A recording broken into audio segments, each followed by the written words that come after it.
Hi, and welcome to Z Games. Recorded live at 4ZZZ Studios in Brisbane and broadcast nationally over the Community Radio Network, Z Games brings you the latest gaming news, reviews and interviews from across Australia and around the world.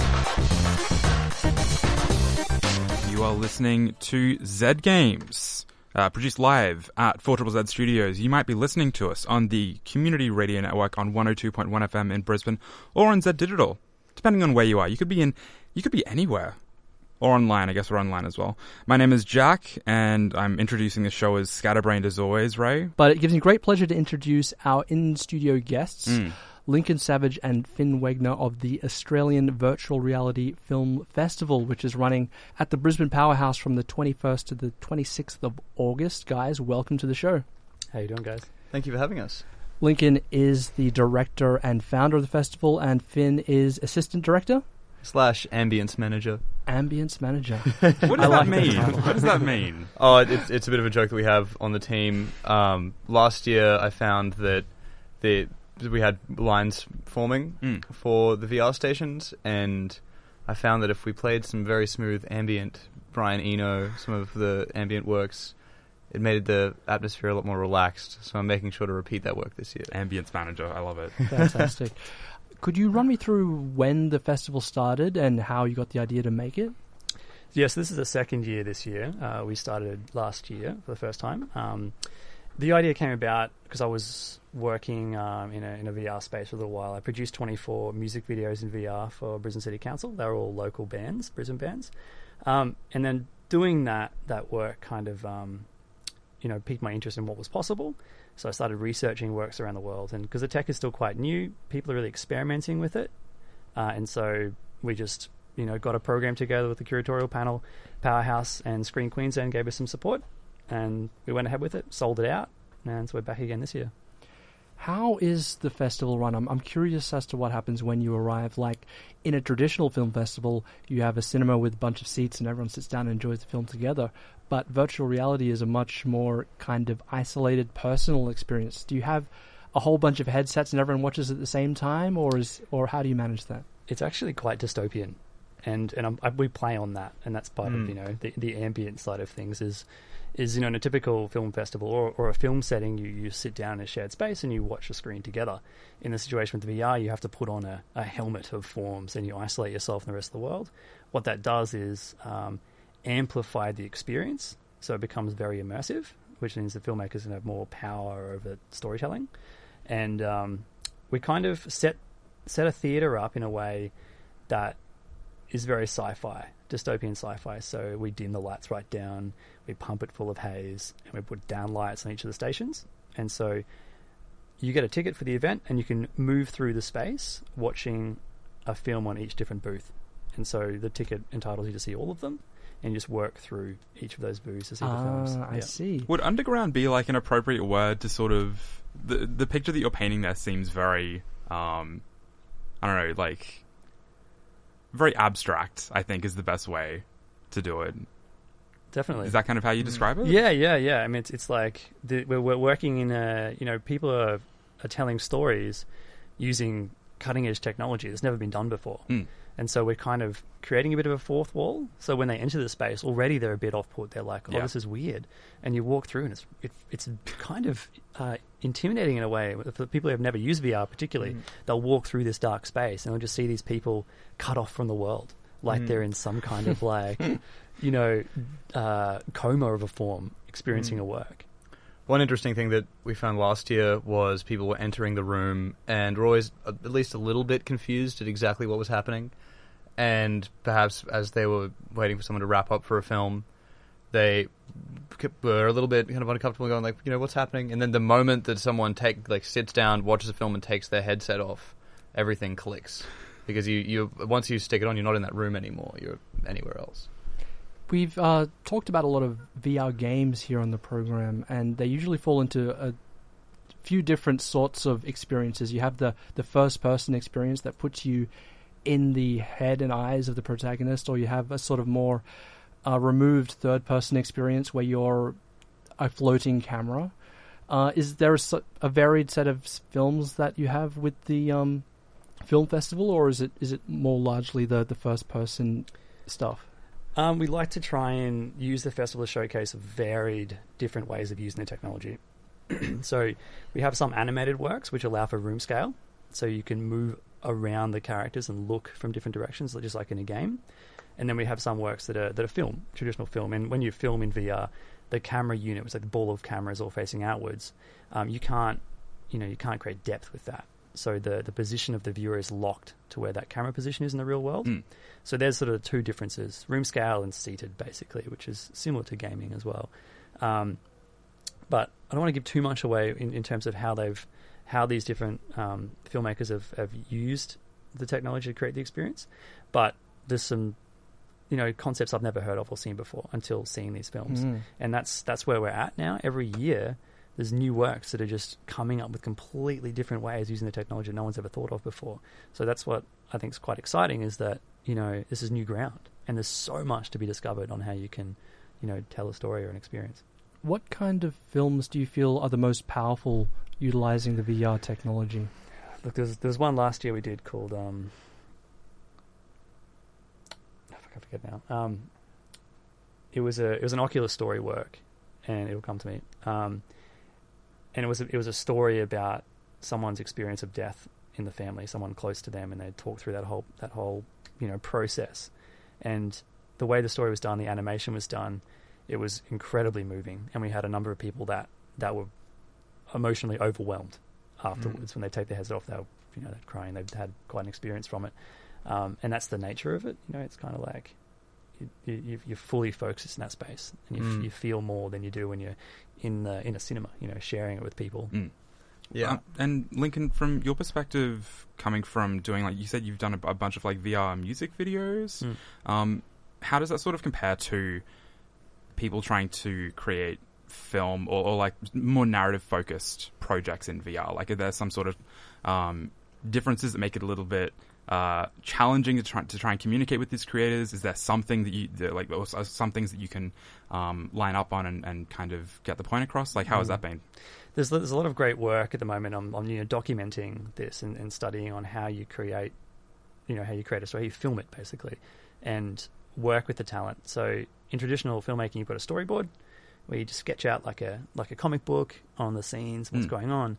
But in a VR space, if you're working with a 360 realm, so you're not working with a square. So you can lead the viewer to the next scene really easily. You just click over to the next scene. But in VR, they could be looking the other way, and they could miss the main story point. Yeah. So there's a lot of work in working on like a circular storyboard. So you have like an inner ring, and then you put like the focal point, and then the rear focal point, and you build that ring up. So the storyboard becomes like a body of rings that grow outwards, and you have the focal point like an action. So like could have a car drive past, which catches their view, which then leads into where they could be looking the next time. So you're kind of like trying to encourage them to look in a certain direction to get into the next scene. VR audio is becoming a huge part of that as well, where different audio engines need to be able to simulate sound coming from behind you, so that can make you turn around and such. So there's a lot of research going into like head-related transfer function in audio at the moment as well, which is having a huge effect on VR. And I imagine that's changing how people take advantage of the technology very quickly, because obviously the technology itself is still very, very new. I feel like it's only been maybe like 5 or so years since this technology is really picked up. It's 30, 35 years, 40 years it's been around, back in the day. Yeah, but since it's really like picked up more commercially accessible, Yeah. With the future of VR filmmaking, do you think that there is a big future like that may one day rival the traditional cinema experience? Personally, definitely, yes. And it's not like, clearly not going to have these huge clunky headsets in a few years, and they get more powerful and smaller all the time. I'm sure your listeners know about the Oculus, the Vive, and the Vive Pro, which has only come out recently, and the resolution is noticeably better, and it makes the experience noticeably better. We're on a clear pathway of getting to a point where maybe one day we'll reach simulated reality where you can't tell the difference. As well as the technology too, the consumer is seeking more and more intense emotional experiences, and something that VR opens is that the art is no longer expressing emotions or expecting viewers to have an emotion, but it's eliciting them, and it's actually pulling these emotions, these experiences out of the viewer. And once you try it once, you want to go back forever. It's impossible to stay away. Yeah, That's my experience. Just getting hooked on it. The thing that VR brings to any creative work is the feeling of presence. Like, you actually believe that you're in the space, and you can get very invested in it. I was playing Resident Evil on VR, which is a horror game, and it's terrifying. Like, it was more scary than anything I've ever experienced. It's really engineered to scare you.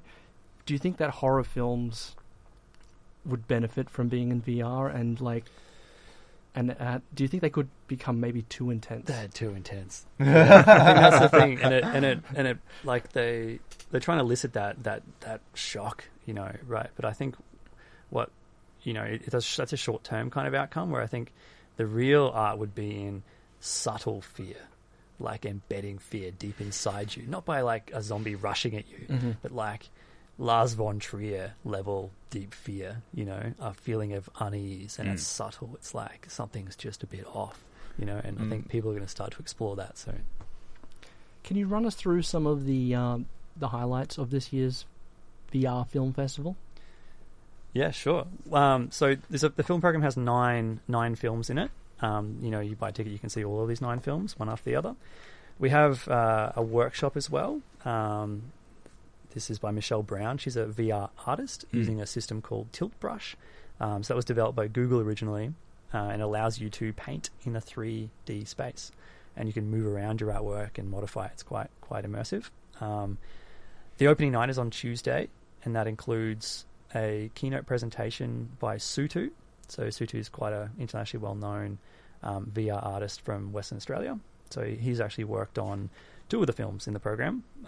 One is Inside Manus, which is a documentary about the experiences that refugees have had on Manus Island. So it's quite an amazing piece. He also worked on A Thin Black Line, which is a work based on the artwork of Vernon Arkey, Indigenous artist, which is quite a strong piece as well. But everything is, we try to get a spread of genres and concepts. I think probably my favorite is In Memory, and it's a story about a person that went off to war, and it's them exploring the memories of their partner that they never found again. It's a really strong animated piece. Okay. And is that like a 2D animated piece, or is it a 3D one that you can kind of explore by moving your head around? It's a standard one. It's a standing one. So you walk around the space, and there'll be a big thing, I won't give too much away, in the middle of the room, and then you can walk around and look at it from different angles and look up close. It's very, very immersive. Yeah, that one allows you to explore the storyline, and so you won't pick up on unless you actually inquisitively move through the space. Wow. And look for the the narrative. Yeah, that really is. It's interesting, and it presents a very interesting challenge to filmmakers, I imagine. As this technology becomes more and more widespread, and as they explore the creative possibilities, really looking forward to seeing where it goes. So the Australian Virtual Reality Film Festival is running from the 21st to the 26th of August. Where can we get tickets or get more information online? 2 places. The Powerhouse website has some info and ticketing through there, and also the website avrff.com has info on all the films. Very cool. Lincoln Savage and Finn Wegner, thank you very much for joining us in the program this evening. It was very, very interesting hearing from you, and looking forward to the festival.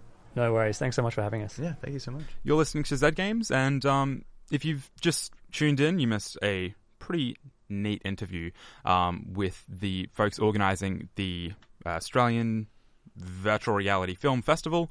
If you want to go to that one, but you don't want to pay for tickets, I mean, it's worth paying for tickets, but if you want to go to that one, we do have a double pass to give away for that one. If you want to head to the AVRFF, give us a text 0420 626 733 with first and last name and why you'd want to go. And sub number. And sub number. You've got to be a subscriber. That's right. Yeah. Yes. So definitely do that. But right now, Ray, let's talk some gaming news headlines, because we usually start the show with that. Yeah.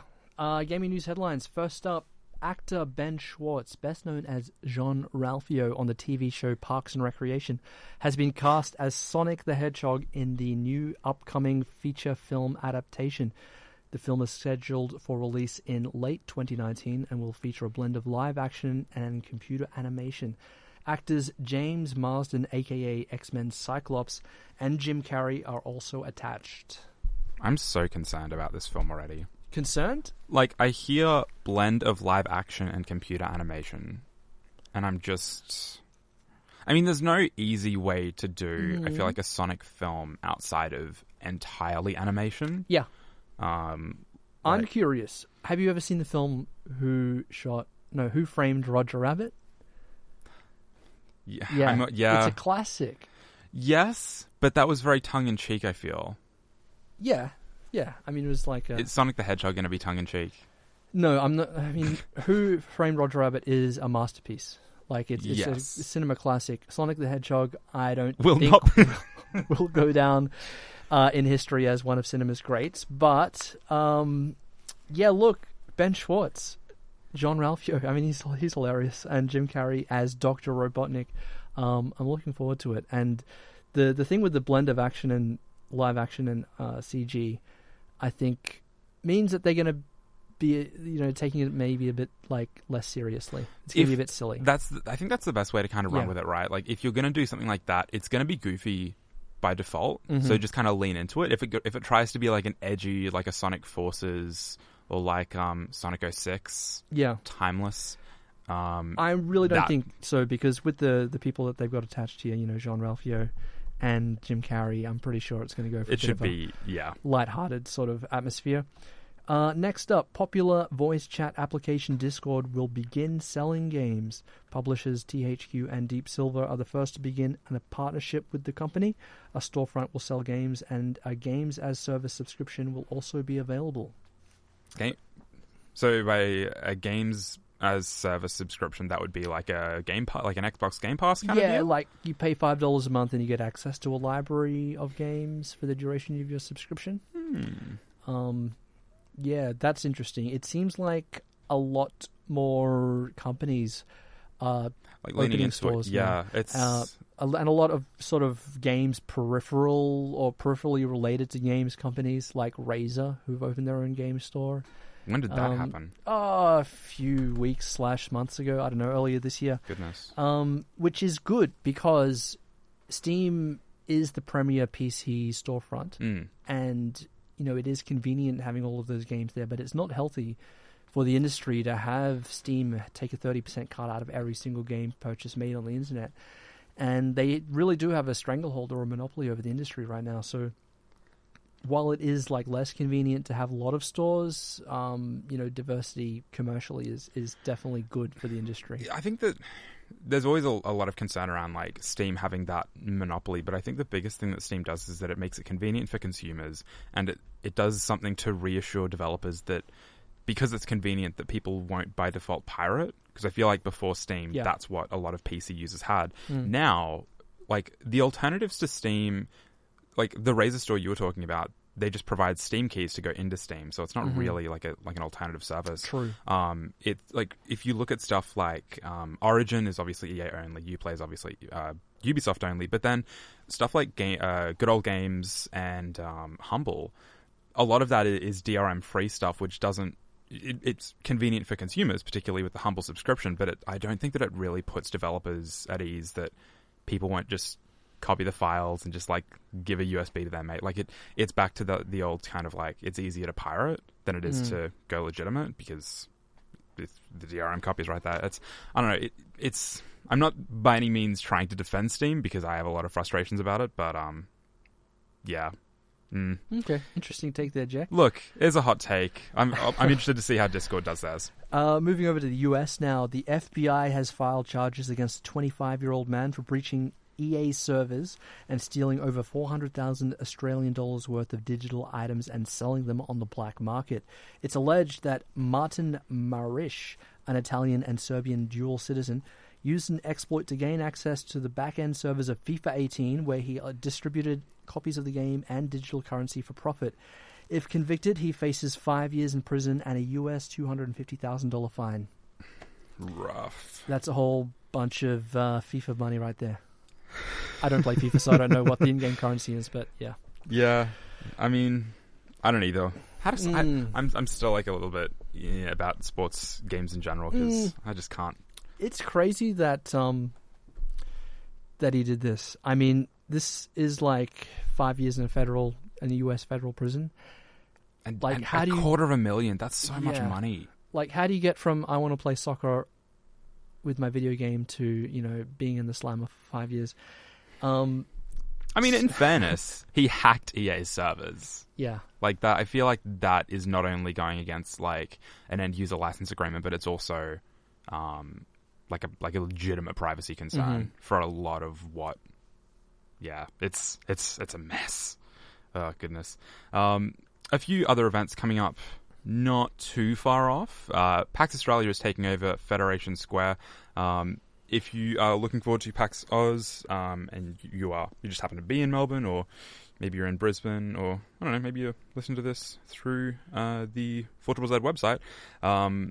PAX is going to be at Federation Square August 31st and September 1st, which also happens to be the weekend that VidCon Australia and the Melbourne Esports Open is on. Why do they need to have so many events on one weekend? Wow. Yeah, there's a lot going on that weekend. So just to clarify, that's the end of October to the start of November? No. So August 31st to the 1st of September. So that's actually a few weeks away from when we're recording this. And it's basically just like a sneak preview of like some like indie games that are going to be there. There's going to be retro machines, console free play, tabletop games. There's going to be giveaways and comps. Like you can find all of that through the Facebook page for PAX at Federation Square. But to Melbourne Games Week, Melbourne International Games Week as well. The Melbourne Queer Games Festival is happening earlier in the week, so like just before PAX proper in late October, and it's being coordinated by developer of Escape from Pleasure Planet, Luke Miller, and I'm really interested to see how this goes because I feel like the queer games event space hasn't really existed since like GX Australia, and we've spoken about GX before, when it was being held in Sydney in 2017, 2016. That has since ended, which was very, very unfortunate. But the Queer Games Festival is going to be a very relaxed, lo-fi event, which will be really interesting. I'm keen to see what that'll be. Maybe we'll speak to Luke at some point as well. But very cool. Yeah. And closer to home for our Brisbane listeners, this weekend, Saturday the 18th of August, the Powerhouse will host Geo 423 Game On 2018. It's a independent games showcase. It's been running for the last few years. So you will go there and you'll see heaps of different independently made games, not just video games, but card games as well, and virtual reality experiences.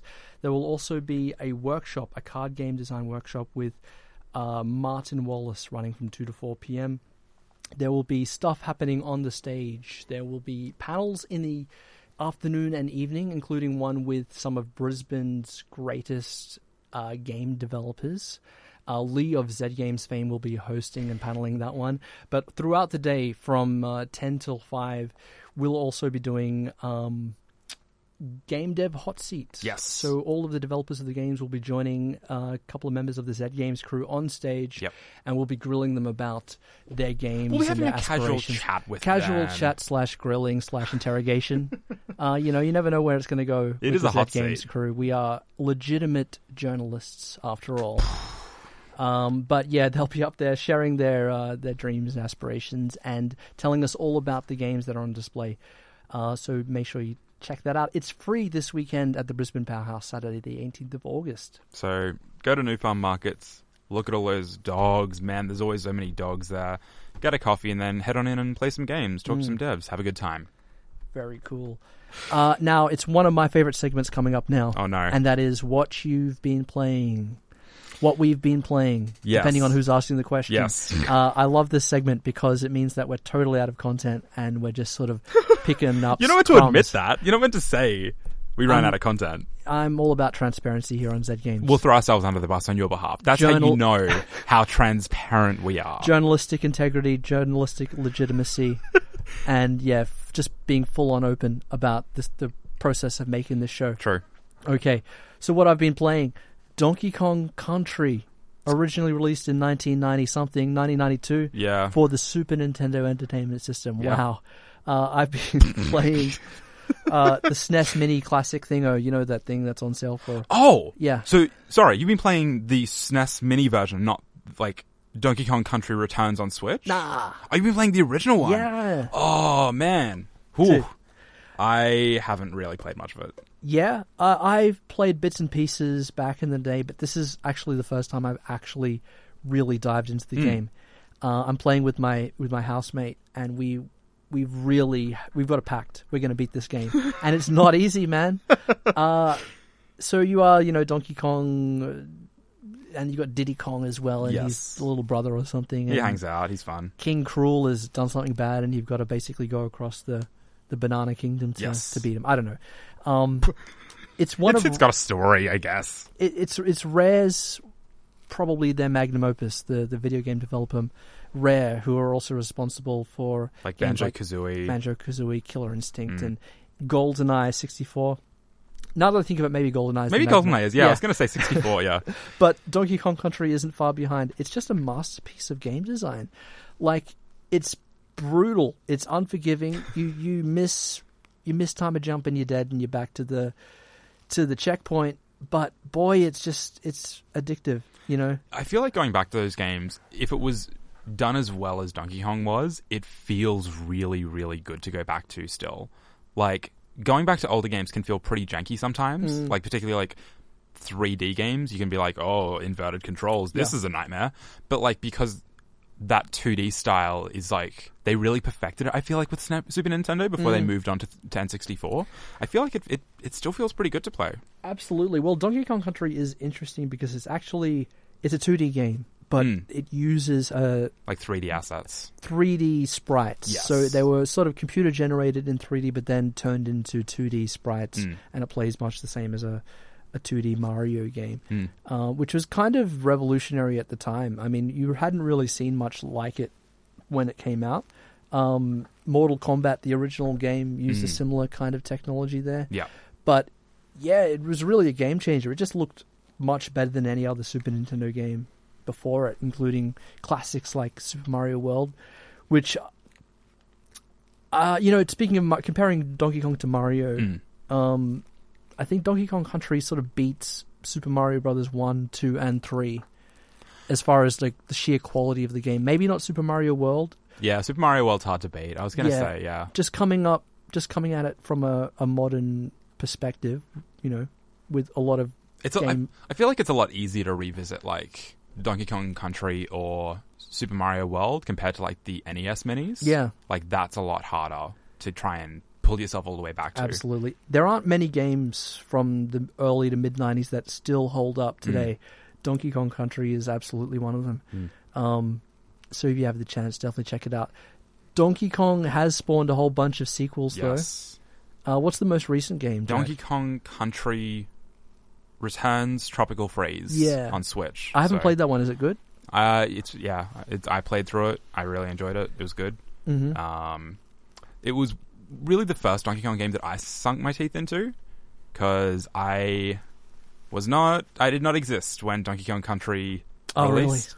Sorry. So yeah, I think that if you want to revisit a Donkey Kong game or jump into the series, but maybe you are a little bit fresh to the series, hit up the Switch version, definitely. Yeah. Or the 3DS version as well, because it's on 3DS if you want to get on it.